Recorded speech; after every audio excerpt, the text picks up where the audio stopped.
नमस्कार। रामभद्राचार्य जी, जिन्हें जगत गुरु की उपाधि प्राप्त है और जिनके माथे पर इतने सिद्धियां उन्होंने हासिल की है, उन सबको अगर आप देखें तो फिर आप रामभद्राचार्य जी के आगे नतमस्तक हो जाएंगे। लेकिन क्या भगवान की वही नीति आज रामभद्राचार्य जी पर भी लागू होती है जो उन्होंने कहा है कि विद्वता के साथ एक दुर्गुण उत्पन्न होता है और वो है अहंकार का? और क्या रामभद्राचार्य जी को अपने गुणों का अहंकार हो गया? क्योंकि उन्होंने प्रेमानंद जी के बारे में जो कहा है उसके बाद उनकी जमकर आलोचना तो हो रही है, लेकिन यह भी कहा जा रहा है कि एक विद्वान को अहंकार हो गया है। क्या ये सही है? क्या वाकई एक विद्वान को अहंकार हो गया है? और सबसे बड़ी बात क्या है कि शुभंकर मिश्रा की जिस पॉडकास्ट में ये सारी घटना हुई है, इस सारी घटना का जन्म हुआ है, उस शुभंकर मिश्रा ने खेसारी लाल यादव का एग्जाम्पल दे दिया उनके सामने, लेकिन ये नहीं कहा कि प्रेमानंद जी संस्कृत बोलते हैं और उन्होंने कई श्लोक बोले हैं।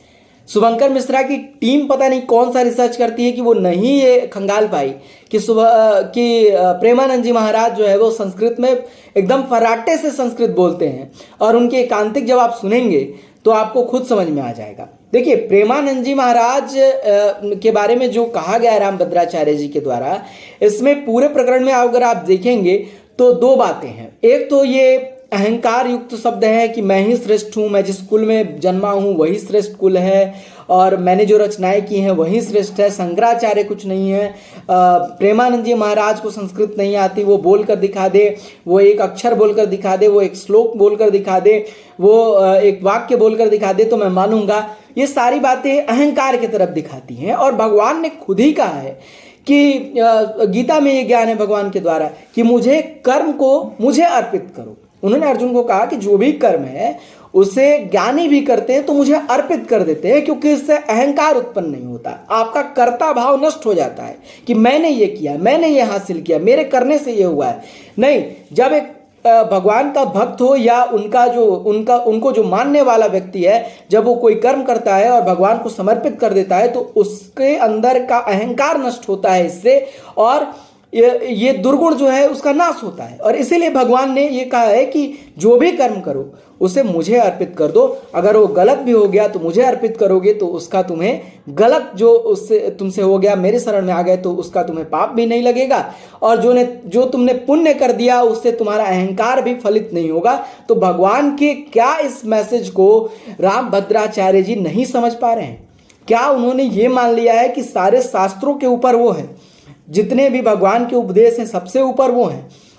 और जहां तक बात है कि शुभंकर मिश्रा की जिस पॉडकास्ट में ये सारी घटनाएं हुई हैं, शुभंकर मिश्रा को काउंटर करना चाहिए तुरंत, उनकी टीम को बताना चाहिए शुभंकर मिश्रा को कि रामभद्राचार्य जी ने जो कहा है कि वो श्लोक नहीं बोल सकते, जबकि प्रेमानंद जी फर्राटे से संस्कृत बोलते हैं, फर्राटे से श्लोक बोलते हैं। और पूरे प्रकरण में अब आप देखेंगे तो दूसरी बात महत्वपूर्ण क्या है कि प्रेमानंद जी के बारे में रामभद्राचार्य जी को जानकारी ही नहीं है, वो ऐसे ही उनके बारे में टीका टिप्पणी कर रहे हैं। और मुझे लगता है कि जब एकांतिक वो भी सुन लेंगे पूरी तरीके से, वो भी कुछ दिन जब उन्हें सुनेंगे तो उनको भी एहसास होगा कि प्रेमानंद जी क्या चीज़ है। देखिए, भगवान का जो ज्ञान है वो विद्वान वही है जो उसका सही से प्रसार कर सके। आप ब्राह्मण कुल में आपका जन्म हुआ, आप श्रेष्ठ ब्राह्मण कुल में आपका जन्म हुआ है, इससे क्या मतलब है? आप जब ब्राह्मणों को क्लासिफाई किया गया था तो किस आधार पे किया गया था? क्योंकि उनके कर्म थे, वो ब्रह्म को जानते थे, उनके पास ब्रह्म का ज्ञान था, इसलिए वो ब्राह्मण थे।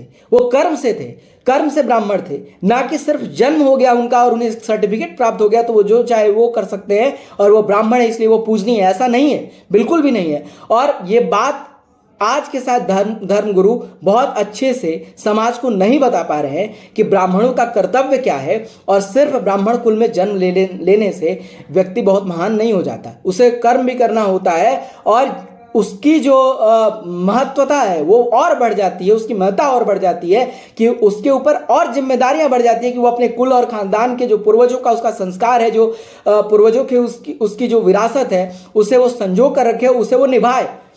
वो त्यागी बने। आज का जो समाज जो चीज़ें कर रहा है उसमें बहुत सारी चीज़ें अच्छी हो रही हैं, बहुत हम विकास कर रहे हैं, लेकिन हम बहुत चीज़ों के में पीछे भी जा रहे हैं। जैसे क्राइम जिस तरीके से बढ़ रहा है वो दिखा रहा है कि हम किस मानसिक लेवल पर पहुंच रहे हैं। और कई हमने जो कीर्तियां स्थापित की हैं, मानव सभ्यता जिस तरीके से आगे बढ़ रही है वो ये भी दिखाता है कि मानव कितना विकास कर रहा है।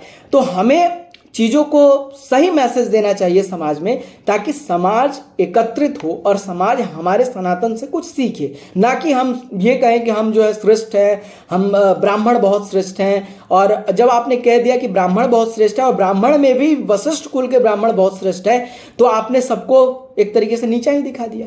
तो ये तो दिखा रहा है कि ये अहंकार युक्त शब्द है। और दूसरी बात है कि मुझे लगता है कि प्रेमानंद जी को रामभद्राचार्य जी ने जाना ही नहीं है, और अगर वो जानते तो ऐसी बातें नहीं निकल कर आती। फिलहाल इस वीडियो में इतना ही, देखते रहिए।